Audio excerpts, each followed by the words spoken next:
I wanted to read for you a section from Ron Russell's book, The Journey of Robert Monroe. It's a great read. You'll learn so much about the history of the Institute, and you'll learn so much about Bob Monroe. But this particular quote comes from Leslie France, and I think it's so telling. She says, among the staff, we often spoke of Bob in terms of which personality aspect he was expressing at the moment. Uncle Bob or Dad, businessman Bob, good old boy Bob, cosmic Bob, paranoid Bob, performer Bob. These were the main Bobs I knew, but not by far the only Bobs. One soon learned to take advantage of determining which Bob was present before attempting communication. It could change on a dime. She adds that juggling Bobs caused the staff much frustration. Businessman Bob sent edicts down from the black hole, as we called his office in the cabin in Roberts Mountain.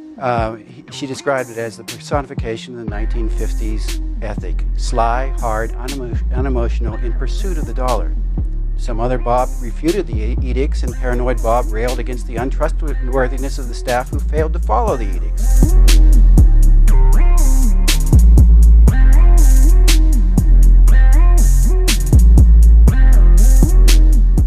Extrait du livre MK, Abus rituel et contrôle mental, par Alexandre Le Breton.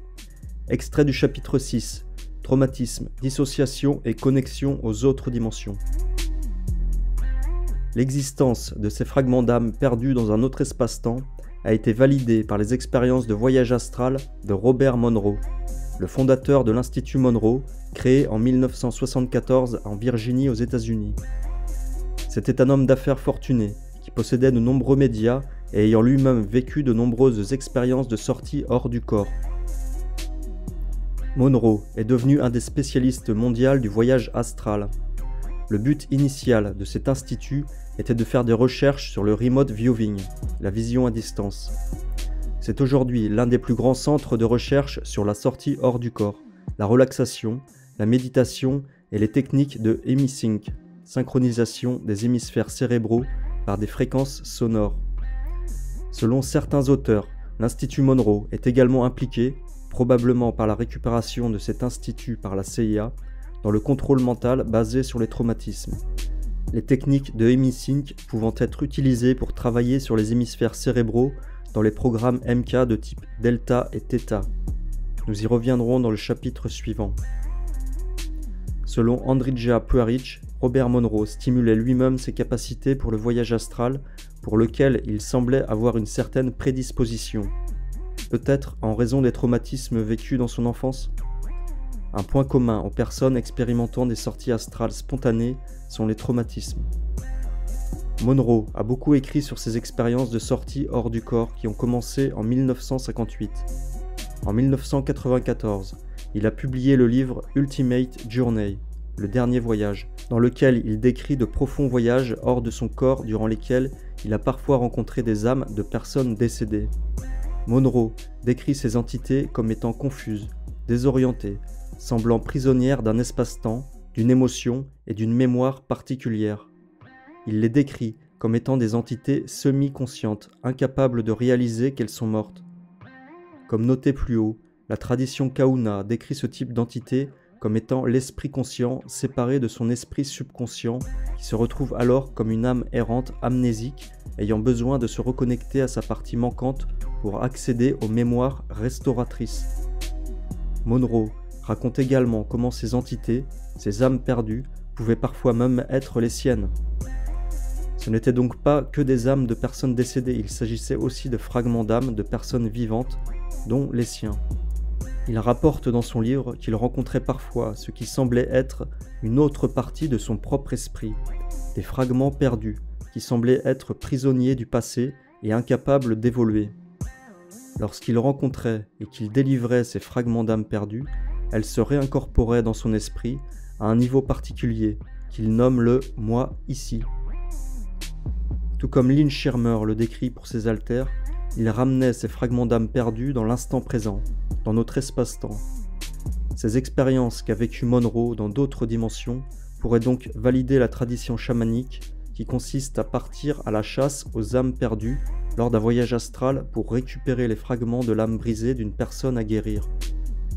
Cependant, ce serait plutôt la tradition ancestrale chamanique qui devrait valider le témoignage de Monroe, car ce qu'il venait de découvrir était précisément ce que les chamans pratiquaient depuis des siècles. Dans son livre The Ultimate Journey, Monroe nous parle de ses étudiants qui partent à la chasse aux fragments d'âme égarés pour les ramener dans l'instant présent. Ce qui surprend beaucoup de candidats, c'est que lorsqu'ils s'engagent dans cette mission, ils découvrent qu'en même temps ils récupèrent des parties égarées d'eux-mêmes. D'autres peuvent apparaître comme des fragments de personnalité de la vie courante, qui avaient fui ou qui avaient été arrachés de la personnalité de base. Par exemple, des enfants qui avaient fui un traumatisme et la douleur de la violence physique et psychologique qu'ils vivaient dans leur famille et qui cherchaient maintenant à être réunifiés avec les autres fragments. Des grappes de lumière, des feux d'énergie humaine formant un tapis multidimensionnel sans fin. Comment ai-je pu ne pas les voir avant cela? Maintenant je comprends les flux d'entrée et de sortie. Mon flux est là, et je dois rester sur la bonne voie. Le flux de sortie de ceux qui viennent aider et qui trouvent les parties perdues de leur grappe. Le flux d'entrée qui les ramène. Si Robert Monroe est passé par un programme de type MKUltra dans son enfance, avait-il lui-même un trouble dissociatif de l'identité, ainsi que des facultés psychiques particulières causées par un violent déverrouillage spirituel précoce? Le livre de Ron Russell, Journey of Robert Monroe, rapporte une citation de Leslie Franz, montrant qu'il avait visiblement une personnalité complexe et multiple. Parmi les choses dont nous parlions souvent à propos de Bob, Robert, étaient les différents aspects de sa personnalité qui s'exprimaient par moments.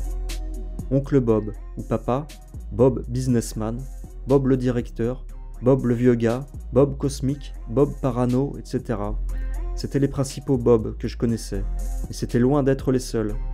Une fois que vous aviez enfin pu déterminer quel Bob était présent en face de vous pour tenter de communiquer avec lui, hop, il changeait en un rien de temps. Il y avait un Bob jongleur qui causait beaucoup de frustration. Bob businessman avait laissé son éthique au placard.